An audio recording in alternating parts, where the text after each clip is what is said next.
students, welcome to KRP Public Schools online classes. Today the subject is history and the lesson is your first lesson, the modern period. Students, you know what do you mean by modern? Modern means आधुनिक, that is not much past. वो आधुनिक इतिहास में जो आधुनिक काल है, वो आधुनिक काल हर देश में इसकी अलग अलग समय या तिथि या काल है। तो मैं आज आपको इस मॉडर्न पीरियड के बारे में बताने जा रहा हूँ। तो भारत में जो मॉडर्न पीरियड की शुरुआत 18th सेंचुरी से मानी जाती है। The 18th century is regarded as the beginning of the modern period. This period witnessed major movements and revolutions all over the world. Some of the significant features of the modern period were industrialization, colonization, and urbanization. These trends were first visible in Europe. In course of time, they left a significant impact on India. तो बच्चों, 18वीं शताब्दी के प्रारंभ से ही हम आधुनिक काल का जन्म मानते हैं, कह सकते हैं आप। और इस आधुनिक काल में बहुत तरह की क्रांतियाँ आई। ये क्रांति का काल भी कहलाता है। बड़े बड़े आंदोलन हुए, क्रांतियाँ हुई पूरे विश्व में। और इसके कुछ प्रमुख अवयव जो हैं, इसकी कुछ प्रमुख बातें हैं जो हैं इस आधुनिक काल की, वो हैं कि इस आधुनिक काल में उद्योग धंधों का विस्तार हुआ पूरे विश्व में, इंडस्ट्रियलाइजेशन हुआ, कॉलोनाइजेशन हुआ, यानी उपनिवेशवाद की उत्पत्ति भी इसी काल में हुई, और अर्बनाइजेशन, शहरीकरण भी हुआ। पहले गाँवों में लोग बसते थे, लेकिन ये मॉडर्न काल में लोग शहरों में बसने लगे, शहर बसने लगे धीरे धीरे प्रत्येक देश में लगभग। तो ये जो सारे ट्रेंड्स हैं, ये ट्रेंड्स सबसे पहले यूरोप में दिखाई दिए। ये मॉडर्नाइजेशन का काल यूरोप से शुरू हुआ और कालांतर में ये धीरे धीरे इसका प्रभाव हमारे भारत पर भी पड़ा। The Industrial Revolution, which began in England in the mid-18th century, gradually spread to other parts of Europe. जो इंडस्ट्रियल रेवोल्यूशन, जो औद्योगिक क्रांति कह सकते हैं, औद्योगिक क्रांति जिसकी शुरुआत इंग्लैंड में हुई थी mid-18th सेंचुरी में, यानी 18वीं शताब्दी के मध्य में, वो धीरे धीरे फैलने लगे। यूरोप के हर देश में फैलने लगी। शुरुआत कहाँ से हुआ? इंग्लैंड से, और धीरे धीरे ये यूरोप के विभिन्न देशों में फैलने लगा। और इसकी मुख्य बातें क्या है? It was marked by new inventions such as cotton gin, power loom and steam engine.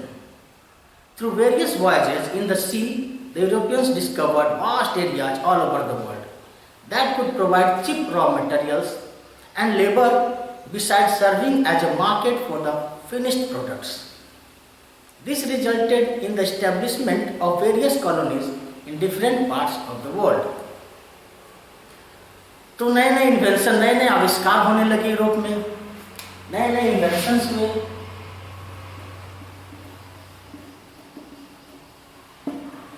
ये इन्वेंशंस क्या थे? जैसे कि कॉटन जी, रेशमी वस्त्रों का आविष्कार हुआ,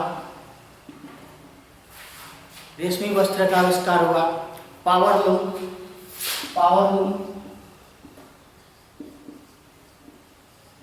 वस्त्र बनाने की मशीन तैयार हुई, और स्टीम इंजन इसी समय mid-18th सेंचुरी में स्टीम इंजन का भी आविष्कार हो चुका था।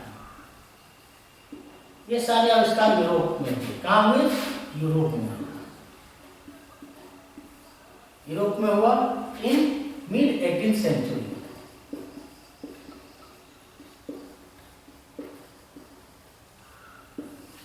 फिर 18वीं सेंचुरी में ये सारे आविष्कार हुए। ये सब औद्योगिक क्रांति के परिणाम स्वरूप हुए। इसके अलावा जो यूरोपियन लोग थे, उन लोगों ने नए नए व्यापारिक मार्ग ढूंढने आरंभ किए। समुद्री मार्ग से वे लोग लंबी लंबी दूरियां तय करने लगे।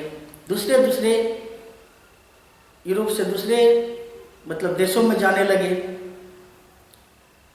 या दूसरे महादेशों में जाने लगे, दूसरे कंटिनेंट में पहुंचे यूरोपियन लोग बड़े बड़े जहाज़ों में, और नए नए मार्ग का पता लगाया, नए नए देशों का पता लगाया, ताकि उन देशों से, वो जो देश जो गरीब थे, जो अभी तक पिछड़े हुए थे, उन देशों से सस्ते मजदूर, सस्ते कच्चे माल लाया जा सके, है ना।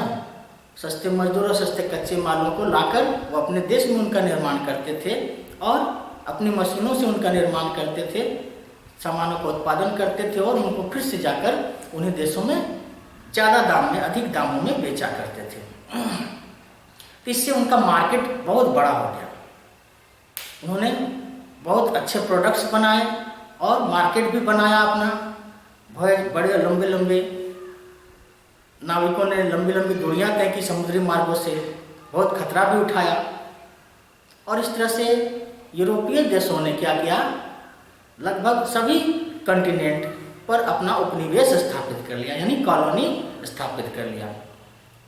तो ये यूरोपियन लोग लगभग पूरे विश्व में पहुंच चुके थे। अब आते हैं the beginning of the modern period in India. ये तो रही बात यूरोप की। अब बिगिनिंग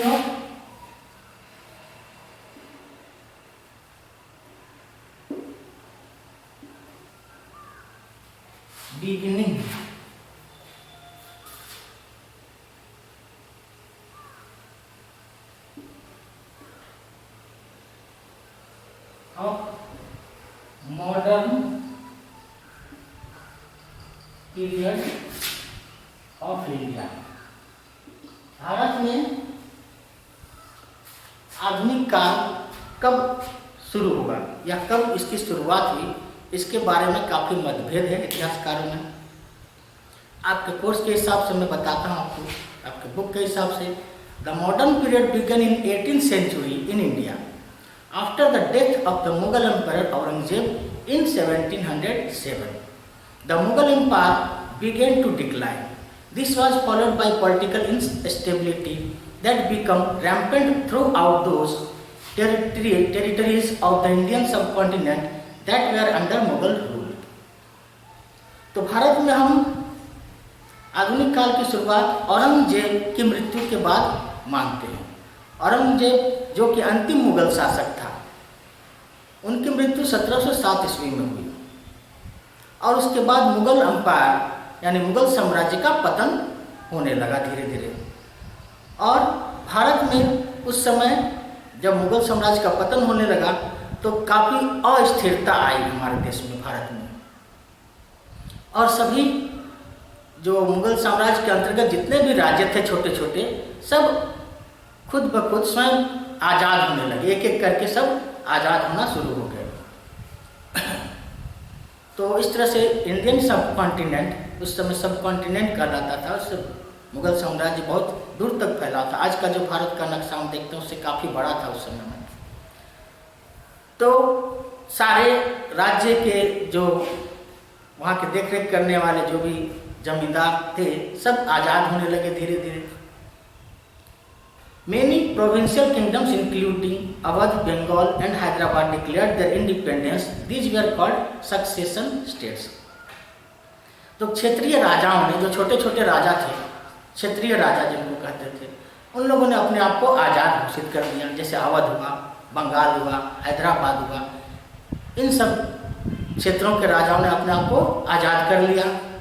इन सबको हम लोग सक्सेशन स्टेट्स कहते हैं।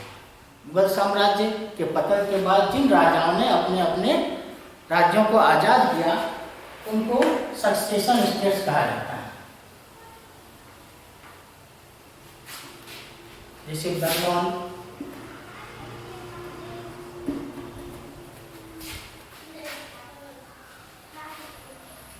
अवध, हैदराबाद,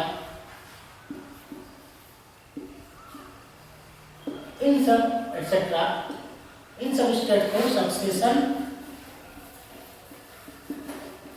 स्टेट्स कहा जाता है। इन लोगों ने स्वयं अपने राज्य को मुगल साम्राज्य से अलग कर लिया और ये आजाद हो गए। The Marathas gained prominence under the Peshwas. मराठे, जो महाराष्ट्र के मराठे थे, उन लोगों ने पेशवाओं के नेतृत्व में अपना बल, अपनी सेना को मजबूत किया। The Rajput rulers become powerful. Sawai Raja Jai Singh build the city of Jaipur. जो राजपूत राजा थे उनमें सवाई राजा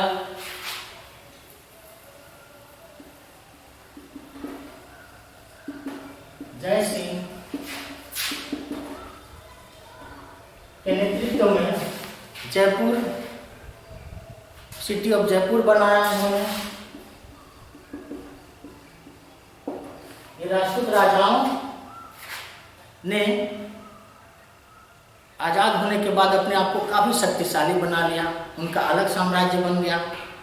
इसके बाद the Sikhs established their state under Maharaja Ranjit Singh. Maharaja Ranjit Singh के नेतृत्व में सिखों ने अपना अलग स्टेट बना लिया। Hyder Ali and his son Tipu Sultan consolidated the kingdom of Mysore. Hyder Ali और उसका पुत्र टीपू सुल्तान ने मैसूर राज्य का राजा बने और उसकी कमान संभाल ली, अपने आप को मजबूत कर लिया। The invasions of Nadir Shah 1739 and Ahmad Shah Abdali 1761 gave a severe blow to the already weak Mughal empire. इसके बाद मुगल साम्राज्य के पतन के कुछ प्रमुख कारणों में ये भी है कि बहुत बड़े बड़े आक्रांता आए भारत में, इन्वेशन हुआ, आक्रमण हुआ विदेशियों का, जिसमें नादिर शाह का आक्रमण सबसे पहला है, वो 1739 ईस्वी 1739 में हुआ। और अहमद शाह अब्दाली भी, उसका भी आक्रमण हुआ, वो 1761 में, 1761 ईस्वी में। तो ये सब आक्रमण, बड़े बड़े आक्रमणों ने भारत को काफ़ी कमज़ोर कर दिया और मुगल साम्राज्य की नींव जो भी बची कुची थी उसको हिला कर रख दिया और बर्बाद कर दिया, कमज़ोर कर दिया। अंत में the battle of Plassey and Buxar made the English masters of Bengal and gradually of the whole India. उसके बाद अंग्रेज आए, अंग्रेजों ने पलासी का युद्ध लड़ा, बैटल ऑफ पलासी, और बैटल ऑफ बक्सर लड़ा। इसके बाद मुगल साम्राज्य की कमर ही टूट गई, वो पूरी तरह से उखड़ गए और धीरे धीरे अंग्रेजों का प्रभुत्व बढ़ने लगा और धीरे धीरे वो पूरे देश पर अपना शासन करने लगे। वो पॉलिटिकल रूप से शासन करने के लिए, पहले तो वे लोग आए थे व्यापार करने के उद्देश्य से, लेकिन बैटल ऑफ पलासी और बैटल ऑफ बक्सर के बाद उन लोगों की शक्ति इतनी बढ़ गई और भारत के राजा इतने कमजोर पड़ गए कि धीरे धीरे सत्ता अंग्रेजों के हाथ में चली गई। अब इतिहास की कुछ बातें हम लोग पढ़ते हैं। Dates in history. हाँ, इतिहास में तारीखों का महत्व क्या है? तारीख भी बहुत महत्वपूर्ण है। Dates in history are related to events. For example, for battles specific dates can be assigned, but for some events that take place over a long period of time, no such dates can be fixed. We can only assign centuries to them. तो इतिहास में तारीखों का महत्वपूर्ण स्थान है। कुछ तारीख जो प्रमुख घटनाएं होती हैं उनको तारीखों के साथ हम मेंशन करते हैं, तारीख लिखे जाते हैं। जैसे अभी मैंने आपको बताया कि नादिर शाह का आक्रमण 1739 ईस्वी में हुआ था, ये ईयर है, डेट है। तो इस तरह के डेट्स बहुत ज़रूरी होते हैं याद रखने हिस्ट्री में। लेकिन जो लंबी घटनाएं होती है, बड़ी घटना होती है, जो बहुत दिनों तक चलती है, बहुत सालों तक चलती है, उसको हम सेंचुरी के अंतर्गत रखते हैं, है ना। फलाने शताब्दी में या फलाने सदी में ये इसकी घटना हुई, इसको हम इतिहास के अंतर्गत, सेंचुरी के अंतर्गत रखते हैं। आगे आते हैं पीरियड्स इन हिस्ट्री। हिस्ट्री में पीरियड का क्या स्थान है? Historians have divided history into 3 periods. इतिहासकारों ने पूरे इतिहास को 3 भागों में विभक्त किया है। पहला है एंशियंट, दूसरा है मेडिएवल और तीसरा है मॉडर्न। एंशियंट,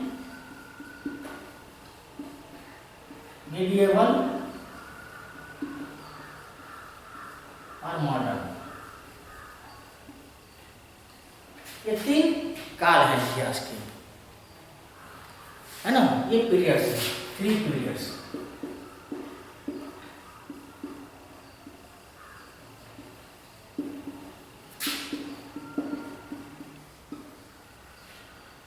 ये 3 काल है इतिहास के, एंशिएंट, मेडिएवल और modern.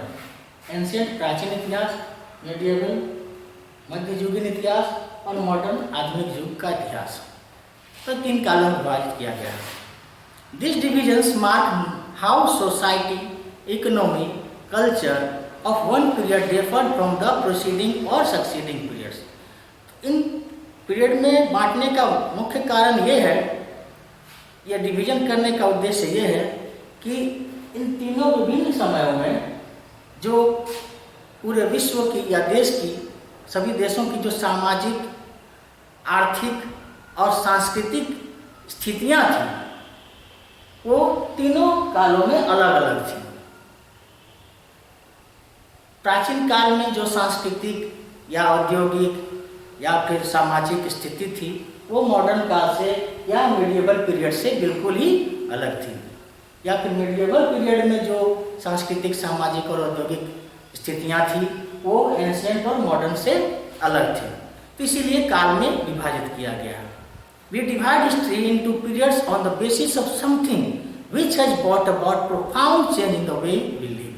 It is said that the modern period began in the 16th century in Europe, whereas in India the modern period began in the 18th century. इतिहास को कालों में बांटने का प्रमुख जो बेसिस है वो क्या है कि कोई ऐसी घटना या कुछ ऐसी बातें जो लोगों की जिंदगी को पूरी तरह बदल दिया, गहरा प्रभाव पड़ा। जिस घटना का गहरा प्रभाव किसी घटना का अगर पड़ता है लोगों की जिंदगी पर, यानी लोगों की सांस्कृतिक, आर्थिक और सामाजिक व्यवस्था पर जब गहरा प्रभाव पड़ता है समाज पर, तब काल बदल जाते हैं। तो उसी आधार पर हमने इस काल को विभाजन किया है और लोगों के रहने सहने का तरीका ही बदल जाता है, सांस्कृतिक तरीका बदल जाता है। तो सबसे पहले हम आते हैं कि मॉडर्न हिस्ट्री किस महादेश में कब आई। तो सबसे पहले मॉडर्न हिस्ट्री 16वीं शताब्दी में यूरोप में आई थी और कहा जाता है इंडिया में ये मॉडर्न जो पीरियड है ऑफ हिस्ट्री ये 18th सेंचुरी यानी 18वीं शताब्दी में आई। इंग्लैंड में 16वीं शताब्दी में, यानी यूरोपियन कंट्रीज में 16वीं शताब्दी में आई और भारत में मेडिएवल पीरियड या मॉडर्न, मेडिएवल पीरियड नहीं, मॉडर्न हिस्ट्री जो है 18वीं शताब्दी से शुरुआत हुई। Some historians say that the change from the ancient period to the medieval period occurred with the arrival of Turks in India. Similarly, the change from medieval to modern occurred with the arrival of the British in India. These divisions are meaningful only if the life of people underwent a big change when the Turks arrived or the British arrived in India. Otherwise, these divisions reflect a change only at the political level. तो कुछ इतिहासकारों का मानना है कि भारत में medieval युग का, यानी प्राचीन युग के बाद मीडिएवल युग का जो आरंभ हुआ वो कब हुआ। तो कुछ लोग कहते हैं कि तुर्कों के आने के बाद भारत में मीडिएवल यानी मध्यकालीन इतिहास की स्थापना हुई और उसके बाद फिर जब अंग्रेजों ने भारत पर आक्रमण किया, अंग्रेज जब भारत पर आए, ब्रिटिश ने जब भारत पर कब्जा किया, तब वहाँ से आधुनिक काल की शुरुआत भारत में हुई। यानी प्राचीन काल के बाद जब तुर्क लोग आए तब मेडिएवल पीरियड की शुरुआत हुई भारत में, और जब तुर्कों के बाद जब फिर अंग्रेज लोग आए तब फिर मॉडर्न युग की शुरुआत भारत में हुई। यानी ये जो दो मुख्य घटनाएं हैं, तुर्कों का आगमन भारत में, इसने लोगों के, प्राचीन भारतीयों के जीवन शैली को बिल्कुल बदल दिया था। आर्थिक तौर पर, औद्योगिक तौर पर या सामाजिक तौर पर बिल्कुल पूरी तरह बदल दिया था। इसलिए ये बदलाव जब आ गया लोगों में तब वो मीडिएवल पीरियड कहलाया। फिर तुर्कों के बाद जब अंग्रेज लोग आए भारत में तो उन्होंने भी मीडिएवल पीरियड के लोगों का जीवन पूरी तरह बदल दिया और तब भारत में मॉडर्न युग का शुरुआत हुआ, आधुनिक काल का शुरुआत हुआ। अब आते हैं, is the modern period really modern? The British come to India as traders. After the battle of Plassey the English became masters of Bengal and eventually of the whole of India. The East India Company transform from a trading company to a political power. अब भारत में जो modern period है ये क्या वास्तविक में modern है? ये क्या वास्तविक में आधुनिक है? इस पर प्रश्न चिन्ह है, क्योंकि जो ब्रिटिश लोग इंडिया में आए थे वो व्यापार करने के उद्देश्य से आए थे और पलासी के युद्ध के बाद धीरे धीरे बंगाल पर कब्जा किया। उसके बाद फिर घटनाक्रम बढ़ते बढ़ते पूरे भारत पर उन्होंने कब्जा कर लिया और जो ईस्ट इंडिया कंपनी, जिसका नाम था, जो कंपनी थी एक, वो भारत में व्यापार के लिए आई थी। वो एक ट्रेडिंग कंपनी थी, व्यापारिक कंपनी थी। बाद में वो एक पॉलिटिकल पावर बन गई, एक राजनीतिक शक्ति बन गई और उसने यहाँ के लोगों पर पूरी तरह से अपना कब्जा कर लिया और शासन चलाने लगे। The British treated India as a colony, so it can hardly be described as modern.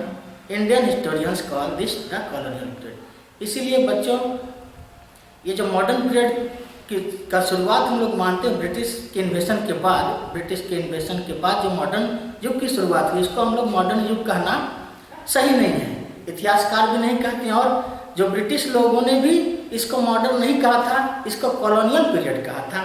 Colony बनाया था इन्होंने, अपना उपनिवेश बनाया था, तो इस युग को उपनिवेशिक युग भी कहा जाता है, औपनिवेशिक युग भी कहा जाता है, जितने दिन अंग्रेज भारत में रहे थे। अब आगे बढ़ते हैं हम टाइम फ्रेम इन हिस्ट्री। अब हिस्ट्री का टाइम फ्रेम क्या है? तो जैसा कि बताया मैंने आपको, history can be divided into 3 periods, ancient, medieval and modern. However the time frame of India can not be uniform for the entire world. The death of Aurangzeb is considered to be the beginning of the modern period in India. तब हम किस समय को हम modern period माने? भारत के लिए कौन सा समय, किस समय से मॉडर्न पीरियड मान सकते हैं? जो टाइम फ्रेम इंडिया का है वो टाइम फ्रेम सभी विश्व के सभी देशों का नहीं हो सकता। सभी विश्व के सभी देशों में एक साथ मीडिएवल पीरियड या एक साथ मॉडर्न पीरियड की शुरुआत नहीं हो सकती। सभी का टाइम फ्रेम अलग अलग है। हर देश का, हर महादेश का टाइम फ्रेम, ये जो टाइम फ्रेम है एंशिएंट, मेडिएवल और मॉडर्न का, ये अलग अलग हो सकता है। अलग अलग शताब्दियों में इसकी शुरुआत हो सकती है। तो हम मान लेते हैं कि औरंगजेब की जो मृत्यु हुई उसके पश्चात ही भारत में मॉडर्न पीरियड का आरंभ हो गया। Death of Aurangzeb, death of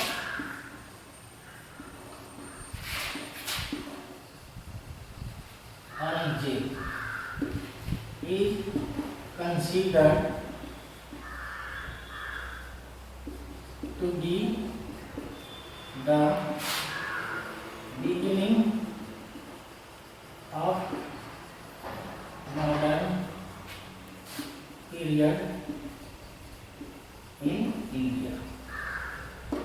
ये मुख्य बात है आपके मॉडर्न पीरियड के बारे में। अब इसके स्रोत भी तो हम मॉडर्न पीरियड या कोई भी पीरियड इतिहास के जानने के बहुत सारे स्रोत हैं, तो उन स्रोतों के बारे में पढ़ेंगे, सोर्सेज के बारे में। What are the sources to know about the modern period of India? The sources of modern period are found in the abundance and are all well preserved. There are 2 kinds of sources, archaeological and literary. तो जो स्रोत हैं modern period को जानने के वो बहुत हैं। हमारे देश में बहुत सारे ऐसे स्रोत हैं, एबंडेंट माने अत्यधिक मात्रा में, अत्यधिक संख्या में उपलब्ध हैं, है ना। काफ़ी हैं मॉडर्न पीरियड को जानने के स्रोत। तो मुख्य रूप से हम 2 भागों में स्रोतों को बांटते हैं। एक है आर्कोलॉजिकल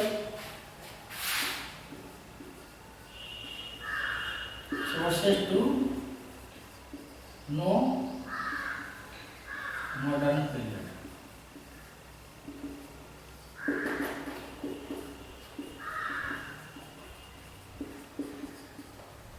आर्कियोलॉजिकल, तो पहला है आर्कियोलॉजिकल पीरियड, आर्कियोलॉजिकल सोर्सेस, और दूसरा है लिटरेरी सोर्सेस।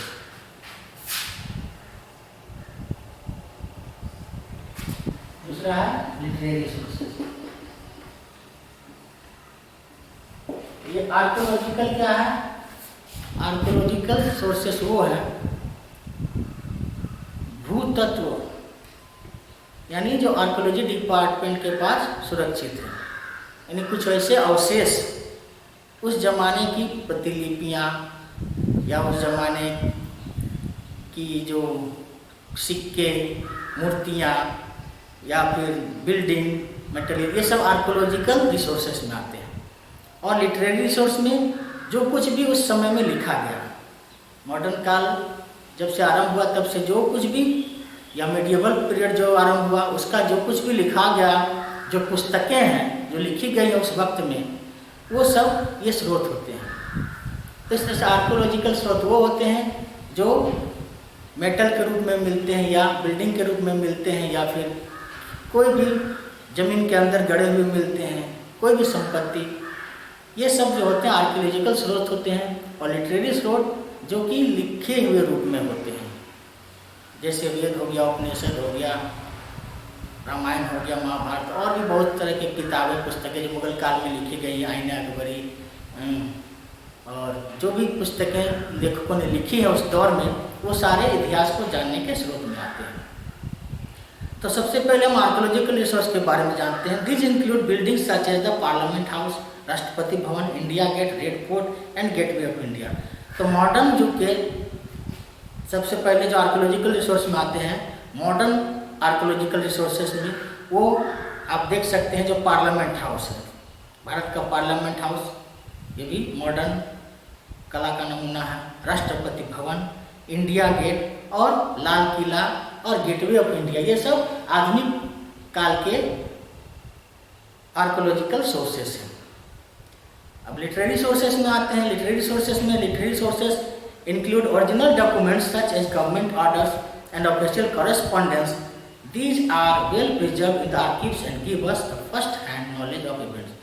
तो जो लिटरेरी रिसोर्सेस है, लिखित रूप में जो बहुत सारे ऐसे डॉक्यूमेंट मौजूद हैं जो ओरिजिनल रूप में, वो अपने ओरिजिनल रूप में ही मौजूद है हमारे गवर्नमेंट के पास, जिसमें सरकारी आदेश हैं, अंग्रेजों के सरकारी आदेश होंगे या बहुत तरह के कॉन्फिडेंशियल बातें होंगी, कॉरेस्पॉन्डेंस किया गया, जो पत्रों का आदान प्रदान हुआ था एक ऑफिस से दूसरे ऑफिस को या एक देश से दूसरे देश को, वो सारे पत्र रखे हुए हैं। तो ये सब जो प्रिजर्व करके रखे गए हैं वो सुरक्षित तरीके से रखे गए हैं हमारे आर्किव्स में, और इन सारी चीज़ों से हमें मॉडर्न पीरियड की जानकारी मिलती है।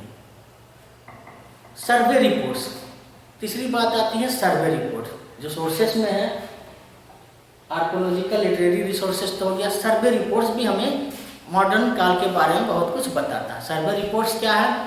द ब्रिटिश कंडक्टेड सर्वेस, अंग्रेजों ने बहुत सारे सर्वे किए थे, बहुत तरह के मापजोक किए थे। Mapping was an important part of this surveys, और ये जो सर्वे जितने किए गए थे, ये सर्वे ज़्यादातर मैपिंग किए गए थे। उन सर्वों में मैप बनाए गए थे बहुत तरह के, चाहे वो भौगोलिक मैप हो, चाहे पॉपुलेशन का सर्वे हो, चाहे रेवेन्यू सर्वे हो, जमीन का सर्वे हो, लैंड सर्वे हो, है ना, तो राजस्व का सर्वे, भूमि का सर्वे, और जो भौगोलिक मैप बनाए गए थे, ये सारे चीज़ों को उन लोगों ने सुरक्षित रखा और आज तक ये सुरक्षित रखे हुए हैं। जितने भी सर्वे किए गए थे, जितने भी जांच किए गए थे, जितने भी नमूने इकट्ठे किए गए थे या फिर तथ्य इकट्ठे किए गए थे, उन सारे तथ्यों को उन लोगों ने सुरक्षित रखा था। और इसमें बहुत तरह के भौगोलिक नक्शे भी हैं, जमीनी नक्शे हैं, सरफेस के नक्शे हैं। भारत में कहाँ पर्वत है, कहाँ जंगल है, कहाँ नदियाँ हैं, कहाँ मैदान हैं, इन सारी चीज़ों का लेखा जोखा सब तथ्य फैक्ट जो है रखे हुए हैं लिखित रूप में। तो इन सारे रिपोर्ट्स से भी हम मॉडर्न हिस्ट्री का पता लगा सकते हैं। अंत में आता है newspapers, magazines, letters and pamphlets. ये सारे चीज़ भी इतिहास को जानने के अच्छे स्रोत हैं। मॉडर्न इतिहास को भी हम इनसे जान सकते हैं। Newspapers like Kesari in Marathi and Maharashtra in English made people realize of the real intentions of the British. Letters are important as they help us to understand about the prevailing situation from a personal point of view. Printed books give us a detailed idea about the achievements in various fields such as art, literature, science and technology, medicine, etc. Books also provide information about the social, economic and political conditions of a period. तो उस समय जब आधुनिक काल की बात में शुरुआत हुई तो सबसे पहले केसरी नाम का एक न्यूज़पेपर छपता था। वो मराठी भाषा में था और एक महाराष्ट्र नाम का अंग्रेजी भाषा में छपने वाला अखबार पत्र था। एक था केसरी,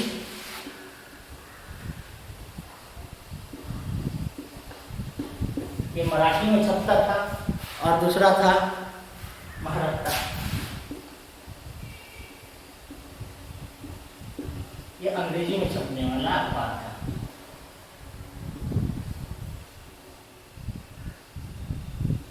ये मराठी में छपने वाला अखबार था। इन दोनों अखबारों से हमको बहुत सारी जानकारियां प्राप्त होती है मेडिएवल पीरियड के बारे में, मॉडर्न पीरियड के बारे में।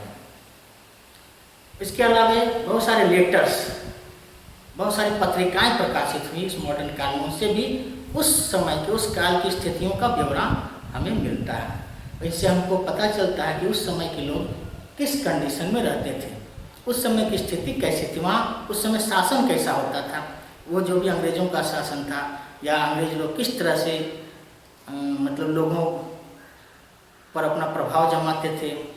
तो सारी बातें उस समय के लेटर्स में, मैगजीन्स में और अखबारों में मिल जाते हैं। तो इससे हमको बहुत सारी चीज़ों की जानकारी मिल जाती है।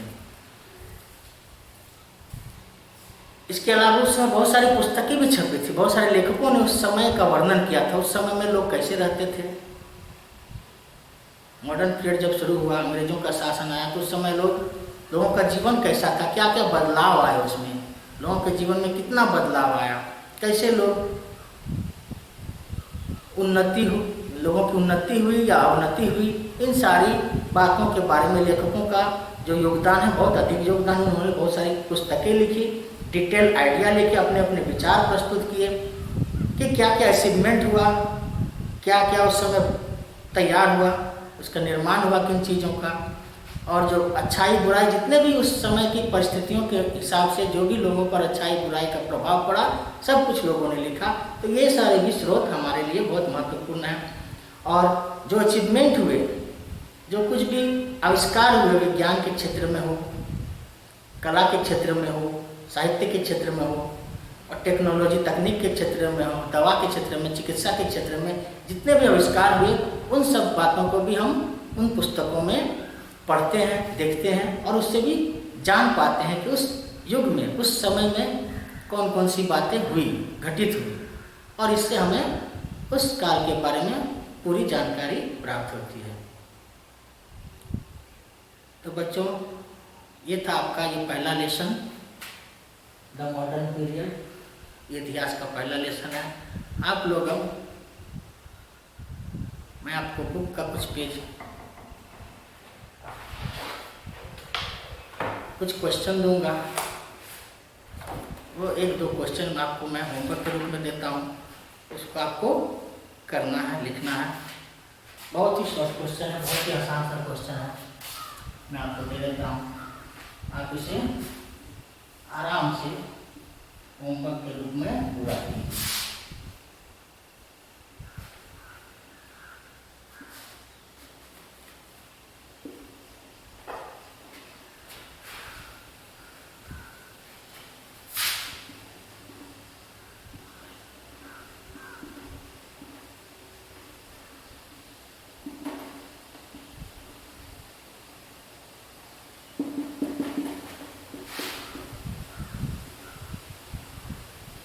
When did the modern period begin in India?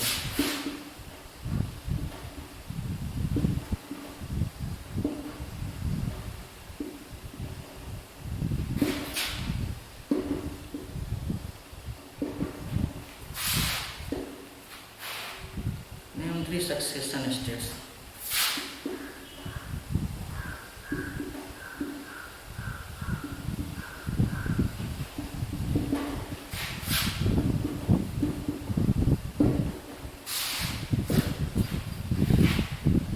This is some significant feature of the modern period.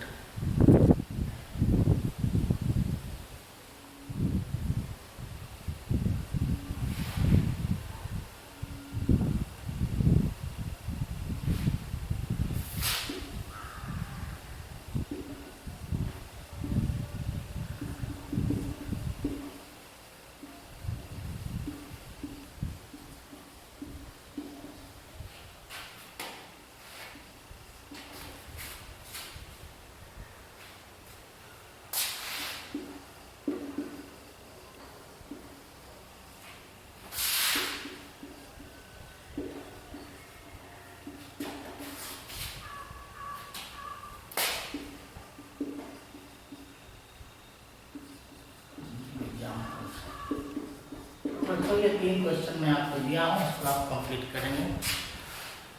तब तक के लिए thank you and have a nice day.